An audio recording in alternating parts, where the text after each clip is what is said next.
চেনাতে হবে, এই পদ্মফুল চিহ্নে ভোট দেওয়ার জন্য কিন্তু বলতে হবে, এবং আমরা সবাই কি করব, পদ্মফুল চিহ্নে আমাদের ভোট দিতে হবে। তার জন্য আমাদের দরকার যে পদ্মফুল চিহ্ন আমাদেরকে, যিনি হয়তো গ্রামের লোকেরা অনেকে জানবে না, আমরা যারা গ্রামে বসবাস করি অনেকেই জানবেন না কোন জায়গাতে ভোট দেওয়া। যারা ত্রিপুরা মতা করে তারা কিন্তু তাদের সিম্বল গিয়ে খুঁজবে, কোন জায়গাতে সিম্বল আছে, আনারস কোন জায়গাতে আছে ওটা খুঁজবে। যদি না পায় হয়তো অনেকে ভোট দিতেও পারে, নাও দিতে পারে, হয়তো সিপিএম এ দিতে পারে, হয়তো নথাতে দিতে পারে, হয়তো কেউ বিজেপিতে দিতে পারে, কোনো এটা ভরসা নেই। তার জন্য আমাদের প্রচার যারা ত্রিপুরা মতা যারা করবে এবং বিজেপি যারা করবে প্রত্যেকেরই কিন্তু আমাদের যারা অনেক গ্রামের লোকেদের, বয়স্ক লোকেদেরকে বোঝাতে হবে আমাদের সিম্বল পদ্মফুল চিহ্ন, ওইখানে ভোট দেওয়ার জন্য বলতে হবে। এবং উনাকে জয়যুক্ত করা মানে আমাদের একদিকে আমরা চাইতে পারবো যে উনি পূর্ব ত্রিপুরা এবং আমাদের যে আমাদের পূর্ব এবং পশ্চিম ত্রিপুরা এই দুটো আমাদের যে লোকসভা এলাকা, সেই লোকসভা এলাকায় যদি আমাদের প্রার্থী কীর্তি সিং দেববর্মা মহোদয়াকে যদি আমরা বেশি ভোটে জিতাতে পারি, তাহলে আমরা কি বলতে পারবো, আমরা মিনিস্টারের জন্য, আমাদের যে মিনিস্টার আছে সেন্ট্রাল মিনিস্টারের জন্য আমরা দাবি করতে পারি, ঠিক কিনা? যদি ওয়েস্ট ত্রিপুরা থেকে যদি আমরা ইস্ট ত্রিপুরাতে যদি ভোট বেশি দিতে পারি, তাহলে আমরা দাবি করতে পারি যে আমাদের জনজাতিদের যিনি ককবরকবাসী আছেন উনাকে মিনিস্টার, সেন্ট্রাল মিনিস্টার বানানোর জন্য আমরা প্রস্তাব দিতে পারি। তার জন্য কি আমাদের উনাকে বেশি করে ভোট দেওয়া প্রয়োজন। আর দ্বিতীয় কথা হচ্ছে, যেহেতু আমাদের কেন্দ্র লেভেলে আমাদের অ্যালায়েন্স হয়েছে কি কি বিষয় নিয়ে, ভাষা ডেভেলপমেন্ট করতে হবে, আমাদের ইকোনমি, আমাদের অর্থনীতি ডেভেলপমেন্ট করা, এবং ল্যান্ড যাতে রাইটটা আমরা পাই, এবং আমরা যাতে আমাদের যে ল্যাঙ্গুয়েজ ডেভেলপমেন্ট করতে পারি, আমাদের কালচার ট্রেডিশনাল যাতে আমরা এটি ধরে রাখতে পারি, আমরা যাতে ডেভেলপমেন্ট করতে পারে। সর্বোপরি আমাদের জনজাতিরা, এসটিরা যারা আমরা ট্রাইবাল আছি তাদের যাতে উন্নয়ন হয়, তার জন্য যেহেতু অ্যালায়েন্স হয়েছে আমাদের কি দরকার, তার জন্য কিন্তু আমাদের প্রত্যেকটা জনজাতিকে, আমাদের এসটি কে, ট্রাইবালদেরকে আমাদের ভারতীয় জনতা পার্টি চিহ্নে ভোট দেওয়ার জন্য আপিল করতে হবে, আপনাদের মাধ্যমে বলতে হবে। তো তার জন্য কিন্তু আমাদের অ্যালায়েন্সটা হয়েছে। এবং আমাদের যিনি ত্রিপুরা মতার যিনি সুপ্রিমো আমরা জানি মহারাজা প্রদ্যুৎ কিশোর মানিক্য, উনিও ভারতীয় জনতা পার্টির উপরে বিশ্বাস রেখেছেন। এর আগে কিন্তু বিভিন্ন দলের সঙ্গে উনি বৈঠক করেছেন, আপনারাও ফটোতে দেখেছেন মনে হয়, যে ত্রিপুরা কংগ্রেসের সঙ্গে, তৃণমূলের সঙ্গে, বিভিন্ন নেতাদের সঙ্গে উনি বৈঠক করেছেন, কথা বলেছেন, কিন্তু দেখা যাচ্ছে উনি বিশ্বাস করতে পেরেছেন একমাত্র ভারতীয় জনতা পার্টিকে। এই দলই পারবে, কেননা মোদিজি যেটাই বলেন সেটা কিন্তু বাস্তবে এটা 100% সাকসেস করেন। যেমন এক্সাম্পল, আমাদের ভ্রু সেটেলমেন্ট, যেটা আমরা দীর্ঘ সময় সিপিএম এর আমল থেকে, যখন ওইখানে আমাদের কেন্দ্রতে কংগ্রেস সরকার ছিল, এখানে যখন আমাদের সিপিএম সরকার ছিল, সেই সময়ও কিন্তু আমাদের যে মিজোরামের যারা আমাদের রিয়াং ভাই বোনেরা যারা এখানে ত্রিপুরা রাজ্যে শরণার্থী হিসাবে আসেন, কেননা ওনার দীর্ঘ সময় কিন্তু ওনারা শরণার্থী না, আমাদেরই এলাকার লোক, আমাদেরই নিজের জাতি লোক শরণার্থী হিসেবে থাকতে হয়েছে।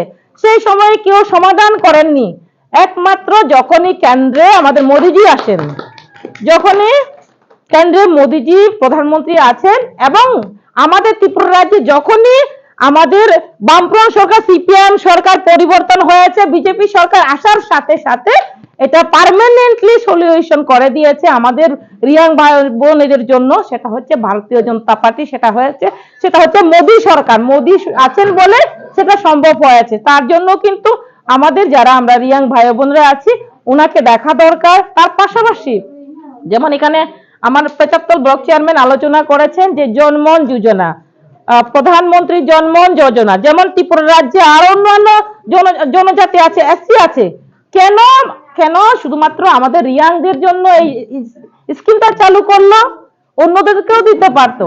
একটাই লক্ষ্য যে আমাদের এখন ত্রিপুরা রাজ্যে এসটির মধ্যে আমরা কিন্তু রিয়াং সেকেন্ড পজিশনে আছে, জনসংখ্যা সেকেন্ড, ঠিক তো, সেকেন্ড।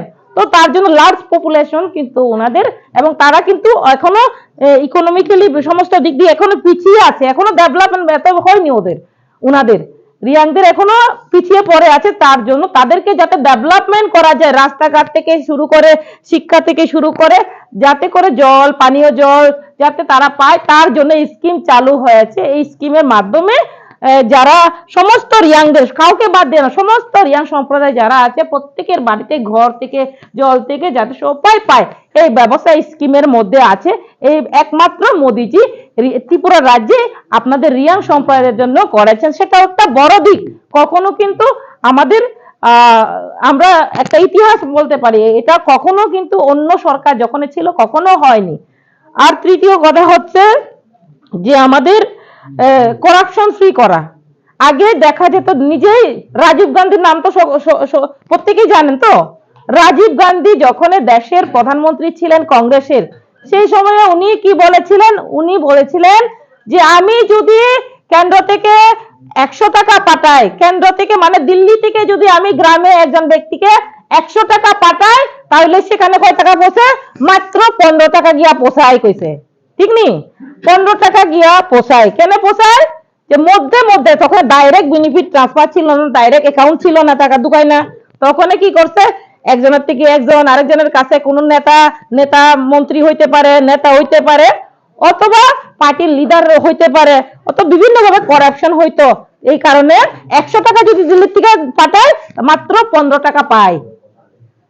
তো এরকম আসলো। তারপরে তখনকার যে প্রধানমন্ত্রী আসলো রাজীব গান্ধী, করাপশন কেমনে দূর করব, কিভাবে করাপশন ফ্রি করব, এটা তাইনে নলেজে আইছে না, অথবা তাইনে করছে না। তো আজকে মোদিজি আসার পরে কইছে যে আমার গ্রামের লোকেরা কষ্ট করিয়া চলতেছে, তিনিও একজন গরিব লোক, তাইনে কি কইছে যে করাপশন ফ্রি করতে লাগবো। কি কারণে? গ্রামের লোকেরা কষ্ট চলতেছে, তারা ডাইরেক্ট টাকাটা দিতে লাগবো। তার জন্য কি কইছে? আধার কার্ড প্রত্যেকে বানাইতে লাগবো কইছে। আগে কিন্তু আধার কার্ড করলে মানুষের দৌড়ায়, আধার কার্ড কেন বানাইবো? লাগতো না? গুরুরারও বলে আধার কার্ড লাগবো, টয়লেটে যাইতে বলে আধার কার্ড লাগবো কইয়া মানুষের সিপিএমরা বিভিন্ন মানুষে কইছে নি, এই গ্রামে অনেকে কইছে মনে হয়, ঠিক নি? কিন্তু আজকে আধার কার্ড হইয়া, আজকে আধার কার্ড লিঙ্ক করছে। তারপরে কি কইছে? প্রত্যেকের বাড়িতে অ্যাকাউন্ট নাম্বার বানাও, ঘরে ঘরে অ্যাকাউন্ট নাম্বার বানাও কইছে নি? এনে কইছে যে আপনার নামে কিছু যদি বেনিফিট আয়ে, কোনো বাগান যদি আয়ে, কোনো স্কিম যদি আয়ে, যদি ঘর আয়ে, যদি টয়লেটের টাকা আয়ে, কিষাণ সম্মান নিধি যদি আয়ে, যদি গ্যাসের যদি আপনার ভর্তুকি যদি পান, কিছু পাইতে হইলে টাকাটা কই দেখবো? আপনার অ্যাকাউন্টে ঢুকাইয়া দিব। এই কারণে মোদিজি কইছে প্রত্যেকে অ্যাকাউন্ট নাম্বার বানাও কইছে। তো তখনকার সময়ে কংগ্রেসে বানাইছে না, জানার পরেও কিছু করতে পারছে না। আজকে মোদিজি ডাইরেক্ট বেনিফিট ট্রান্সফারের মাধ্যমে, ব্যাংকের অ্যাকাউন্টের মাধ্যমে আপনার নামে যদি ঘরের টাকা পুরো আপনারা দিব, মানুষের মধ্যে দিয়ে কেউ খাইতে পারতো না, আপনি যদি ইচ্ছা করিয়া না দেন। তো এটা করছে একটা মোদিজি, এই করাপশন ফ্রি করার চেষ্টা করতেছে। আর আজকে যদি সিপিএম এর ক্যান্ডিডেট দেখছেন, আপনারা তো জানেন না নি, সিপিএম এর ক্যান্ডিডেট হচ্ছে রাজেন্দ্র রিয়াং, দোসদা এখানে থাকে। আগে তাই না এমএলএ আসলো জানেননি? সিপিএম এর এমএলএ যখন আসলো উনি, তখনকার সময় আস্থা ত্রিপুরা রাজ্যের মধ্যে পত্রিকাতে উঠছে, আপনারা দেখছেন শুনছেন, সবচেয়ে এই 10টা ব্লকে কেলেঙ্কারি হয়েছে, দুর্নীতি হয়েছে, সবচেয়ে বেশি এটা গোটালা হয়েছে, করাপশন হয়েছে কোন ব্লকে? টাইমের ব্লকে। টাইমের নেতৃত্বে পুরা ব্লকটা ধ্বংস করছে। করাপশন সবচেয়ে ত্রিপুরা রাজ্যের মধ্যে হয়েছে। যদি আজকে করাপশনের লোকটারা যদি আমরা ভোট দিই, তাহলে কি হইব? আমরা আমরা আমরা কি করাপশনের লোকটারে আমরা সাপোর্ট করতাছি, করাপশনের লোকটারে আমরা সাপোর্ট করতাছি হইব। তো এই কারণে করাপশন ফ্রি আমরা চাই। আমরা ডাইরেক্ট বেনিফিট পাইতাম হইলে আমার বিজেপির ভোট দিতে লাগবো, সবার কইতে লাগবো। আজকে যারা আমরা ব্যক্তি করে, যারা আমরা ত্রিপুরা মতা করে, যারা আমরা বিজেপি করে, আমরা একটাই লক্ষ্য কি ডেভেলপমেন্ট হইতে লাগবো, সার্বিক ডেভেলপমেন্ট, যাতে জনজাতিরা সবাই যাতে জনজাতি যাতে আমরা ডেভেলপমেন্ট হয়, তার জন্য আমার কীর্তি সিং দেববর্মা মহাদয়রে, যিনি মহারানী, উনারা ভোট দিতে লাগবো। উনি যদি যখন দিল্লি যাইব, তখন আমরা একদিকে আমরা পাইমু, ফান্ড পামু, উনারা তো আমরা যেমন এমএলএ ফান্ড পাই, ঠিক তারাও কি এমপি ফান্ড পায়। আমি অলরেডি উনার সঙ্গে কথা কইছি, আপনারে আমরা 100% জিতাইব কইছি, আমি আপনারে 100% জিতাইব, বিনিময়ে ডেভেলপমেন্টের যে ফান্ড আইব, টাকা আইব, আমাদের এলাকাতে আপনার দিতে লাগবো। আমার জনজাতি অনেকে আছে, সিমলুং থারমাম হইতে অনেকে আছে, আমার লুংটির খালাগাং হইতে, আমার অনেক জায়গাতে খেদাছড়া হইতে অনেক গরিব আমার লোক আছে জনজাতি, এখন অনেক অসুবিধাতে আছে, ওইখানে আমার টাকা দিতে লাগবো, কইছে ফান্ড দিতে লাগবো যাতে আমি ডেভেলপমেন্ট করতে পারি। তো তো এটার লেগে আপনারা যদি বেশি বেশি বুথ দিতে পারেন, আরো যদি বেশি বুথ বাড়ে, তাইলে আমরা আরো বেশি চাইতে পারবো। এক হইছি আপনারা মিনিস্টারের জন্য আমরা হয়তো তার নাম প্রপোজাল আমরা দিতে পারি, অন্যদিকে ডেভেলপমেন্টের করতে করতে আমরা সুবিধা হইব। আজকে সেন্ট্রালে তো 100% বিজেপি গভর্নমেন্ট হইব, ঠিক নি? 100% মোদী সরকার হইব, এনডিএ সরকার 100% হইব। কেন করাপশন অন্য দল জিততে না? যারা ইন্ডিয়া জোট করছে সবাই তো জানে না, বিভিন্ন দল নিয়ে করছে, যেমন তৃণমূল কি কি আছে দল নিয়ে, আম আদমি পার্টি, ওখানে কেজরিওয়াল জেলে আছে, জানেন তো আপনারা, যারা যারা নিউজ দেখে তারা সবাই জানে করাপশনের সঙ্গে যুক্ত, কোর টাকা খায়া শেষ করছে। এদিকে এই মমতা ব্যানার্জির নেতৃত্বে ওয়েস্ট বেঙ্গলে এখানে প্রতিদিন কেউ না কেউ ধরা পড়ছে, কোটি কোটি টাকা লুটপাট করছে, করাপশনের সঙ্গে যুক্ত, অনেকে জেল কাটতেছে। তো এই কারণে মানুষের জানে, অবগত আছে যে তারা করাপশনের সঙ্গে যুক্ত, জনগণের লেগে কিচ্ছু করতো না। একমাত্র করাপশন ফ্রি করতে হইলে বিজেপির ভোট দিতে লাগবো, এনডিএ রে ভোট দিতে লাগবো। যদি হয় তাইলে গিয়ে আমরা করাপশন ফ্রি হইব, আর ডেভেলপমেন্ট আমরা জনজাতির লিগা ডেভেলপমেন্ট হইব। আজকে কম্প্রোমাইজ কেন করছে? আজকে আপনার ভূভাগ্রা আমরা যে প্রদ্যুৎ কিশোর দেব বর্মা কি কারণে কম্প্রোমাইজ করছে? আজকে তো কইতে পারতো। তাই বন্ধু কি কারণে পদ্মফুল চিহ্নে দাঁড়াইতে দিছে? যে উনার বিশ্বাস আছে, উনি জানে অন্য দল কেউ পারতো না, অন্য দলে কোনো সময় পারতো না, আর অন্য দল কোনো সময় আইতো না ভারতবর্ষে। কেন?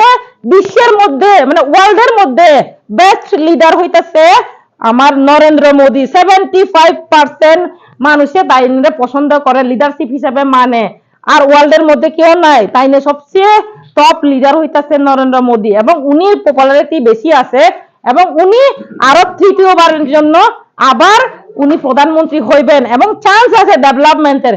এই কারণে অ্যালায়েন্স উনি করছেন, বিলিভ করছে, দেখিয়া এটা সম্ভব হয়েছে।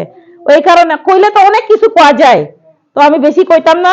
আপনারা নিজের এলাকাতে নিজের সবাই মিলিয়ে বিজেপি আইতে আপনারা তীব্রমতা মিলিয়ে আপনারা কাজ করেন, কাজ করিয়া এই এলাকা থেকে পুরা কারা শূন্য করতে লাগবো, সিপিএম শূন্য 00 বানাইতে লাগবো, 00। এভাবে যেহেতু 25টা পাইছে কইছে না নি ভোট, 25টারে পুরা নীল করতে লাগবো, নীল সিপিএম নীল করতে লাগবো। করাপশন যারা মনে করে যারা ভোট দিছে মানে করাপশনের সঙ্গে তারা যুক্ত আছে, এটা সাপোর্ট করতেছে, করাপশন রে হইব।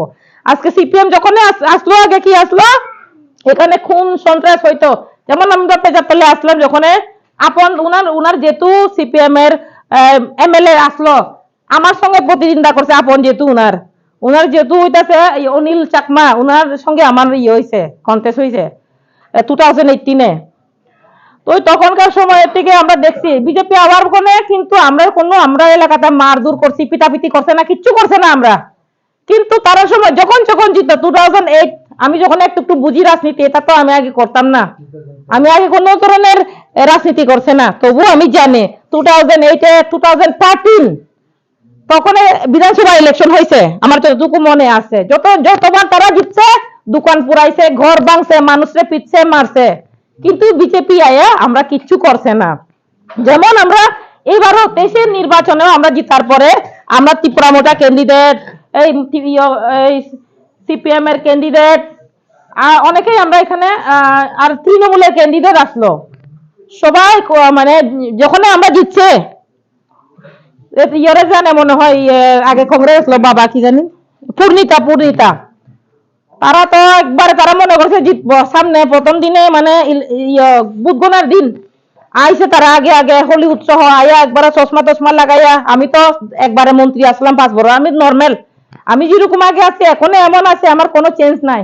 তারা এমন স্টাইলে গেছে, কথা কয় না, এরপরে মনে করে তারা জিতবো। আমি কইছি ঠিক আছে, রেজাল্ট আউট হইলে তো দেখা যায়, বহুত দরকার না, আমরা লোকেরা কইতাছে একবারে তারা আগে দুকিয়া, মানে তারাই মানে কেডারের মতো হইয়া গেছে। আমি কইছি তা খালি আমরা বল প্রয়োগ করে হইতো না, জনগণে দেখবো, আর বুটের রেজাল্ট বাইর হলে আমরা জানি। শুধু আমি ব্যবহার যদি আমার খারাপ হয়, যদি আমার অ্যাক্টিভিটি ভালো না থাকে, আমি খালি জোর করিয়া আমার বুটটা জুড়ে তুমি পদ্মা খুলে দো খুলে দিবনি, দিত না। মানুষকে বুঝাইতে লাগবো যে আমি এমন করতাছি, মানুষকে ইমপ্রেস করিয়া মানুষকে বুঝাইলে পরে যদি ভালো লাগে তাইলে মানুষে দোক। একজনকে হুমকি দিয়া পিটিয়া মারিয়া কোনো সময় বুথ দেওয়া যাইতো না, ওইখানে গেলে তো কেউ দেখতো না, যেখানে খুশি এখানে মারবো। এই কারণে মানুষের সঙ্গে ভালো ব্যবহার করতে লাগে। ওই দিনে তারা কি করছে, যখন হারছে আমারে কয়, আমারে তো, আমি তো দিদি ডাকি, হলি উতরে দাদা ডাকি, ওটা আমার থেকে বড় বয়সে, আমি দিদি ডাকি ইয়রে পূর্ণিতারে, কয় আমারে বোন কিতা হইব, আমরা কোনো পিটবনি মারবনি কয়। আমি কইছি আঠারোতে আমরা কারণে কিচ্ছু করছে না, নিশ্চিন্তে যাও, আমরা কিচ্ছু করতাম না, আমরা জিতলেও আমি এমন দল না। আমি সবাইরে কয়ে রাখছি কোনো ধরনের মারপিট নাই, সবাই আনন্দ ফুর্তি চল থাকো, নিরপেক্ষ ভাবে মানুষের সাথে কোনো ক্ষতি না হয় এমন থাকো। তো আমরা জিতার পরে কোনো ধরনের কিচ্ছু করছে না। 2018-তে কত বুথে জিতছে, মাত্র 1373 ভোটে জিতছে। তখন 2018-তে 1373 ভোটে জিতছে, তখন তো আমার মানুষে চিনে না, আমিও তো এত বেশি ঘুরছে না, রাজনীতি আগে করছে না। ওই এইবারে আমরা 23-এর নির্বাচনে আমরা 7973 ভোটে জিতছে। 73 কিন্তু চেঞ্জ হয়েছে না, 2018-এও 73 আসলো, 1373 ভোটে জিতছে। এবার 7973 ভোটে জিতছে। কেন জিতছে আমরা, কেন মানুষে ভোট দিছে, দিছে তো, তবু আমরা মানুষের সঙ্গে হয়তো বা মানুষের 100% আমরা তার মনের ইচ্ছা পূরণ করতে পারছে না, কিন্তু ব্যবহার কথাবার্তা মানুষের এটাও তো চাই। আজকে সবাই যেমন আপনার রাস্তার কাজ চলতেছে, এখনো কমপ্লিট হয়েছে না, কিন্তু আমরা ট্রাই করতেছি, কাজ করতেছি, ঠিক নি? যেমন জল কিছুটা হইলেও আছে, সবাই পাইছে না আমি জানি, কিছুটা হইলেও পাইছে, তো আমরা ট্রাই করতেছি, কাজ করতেছি, কিন্তু 100% এখন তো আমি সবটা মনের আশা পূর্ণ করতে পারতাম। যখন আপনার চাহিদা জন্ম হওয়ার পরে যখন আমার জ্ঞান হইব, কোন সময় আমরা ভাবি কিটা, আজকে যে আমার মাটির বেড়ার ঘর আছে, বেড়ার ঘরটার থেকে কেমনে আমি চিন্তা করি আমার বাড়িটা যদি মাটির ওয়াল বানাইতে পারতাম। যখন মাটির ওয়াল হইব, ইস আমারটা যদি একটু বিল্ডিং বাড়ি বানাইতে পারতাম, যদি এটা হয়, ইস আমার ছেলে তারা যদি দুইটা ছেলে আছে, তিনটা ছেলে আছে, একটা যদি চাকরি দিয়াইতে পারি তো আরো ভালো, একটা যদি পাই, ইস এটা দিয়ে তো চলে না, আর ওই আরেকটা ছেলে যদি পায় খুব ভালো হইব। সবাই যদি চাকরি পাওয়া যায়, ইস তারা পাইছে, তারা সংসার চলতে, আমি কেমনে চলবো, ইস আমি যদি একটা ভাতা পাইতাম, নাইলে বিপিএল কার্ডটা হইতো, নাইলে একটা বাগান আমার হইতো। সবসময় মানুষের জীবনে সবসময় একটা নাইলে একটা আশা থাকবো, যখন পর্যন্ত আমি জীবিত থাকবো এতক্ষণ পর্যন্ত প্রত্যেকের মানুষের আশা থাকে, যেটা আমি প্র্যাকটিক্যালি আমি বুঝতেছি, যেটা আমি গ্রাস লেভেলে থাকলে যেটা বুঝতেছি। তো এই কারণে আমি আপনাদের কাছে রিকোয়েস্ট করবো, আপনারা বিশ্বাস হারাইবেন না, আপনারা মোদিজিরে বিশ্বাস রাখেন, এবং এই বিশ্বাস রাখিয়া আপনারা প্রত্যেকে কাজ করে যান। মোদিজি কোনো সময় অন্যায় করতো না। আমরা আছি এই এলাকার, আমি যতটুকু পারি, আপনারা সমস্ত দলে যারা আছেন, দলেরই আছেন, আমারা বিশ্বাস রাখেন, বিশ্বাস রাখিয়ে আপনারা কাজ করিয়ে যান। অন্যরা এদিকে হয়তো বা বিভিন্ন দলের লোকেরা এবার কি জানি নাম, কংগ্রেস আর সিপিএম আইতে পারে। কংগ্রেস সিপিএম কেন তারা একত্রিত হয়েছে, চিহ্ন ওখানে কিন্তু হাত নাই। আগে কংগ্রেসের লোকেরা এমন পিঠা খাইছে, একজন আরেকজনের দেখতে পারে না। এখন তারা স্বার্থের লোভে কিতা এক হইয়া গেছে গা, তারা কোনো এজেন্ডা নাই, কি করব কোনো ধরনের এজেন্ডা নাই। আজকে বিজেপি আর ত্রিপুরা মতো কেন এজেন্ডা আছে, একটা উদ্দেশ্য হচ্ছে আমাদের ত্রিপুরার জনজাতি নন জনজাতি এডিসি এলাকার ডেভেলপমেন্টের লেগে এজেন্ডা আছে, এটা উদ্দেশ্য আছে, উদ্দেশ্যের কারণে একটা গোল্ড আছে, এই কারণে একটা অ্যালায়েন্স হয়েছে। তো এটাই লক্ষ্য যে আমাদের নেক্সটে অবশ্যই আমরা ভারতীয় জনতা পার্টির পদ্মফুল চিহ্নরে তারা বুঝাইতে লাগবে, যেহেতু চিহ্ন এটা আমার, ঠিক নেই? আজকে যদি আমার ত্রিপুরা মতা চিহ্ন হইতো, আমরাও তো ত্রিপুরা মতার এখানে বুদ্ধ কইতে লাগবো, এটাই তো নিয়ম।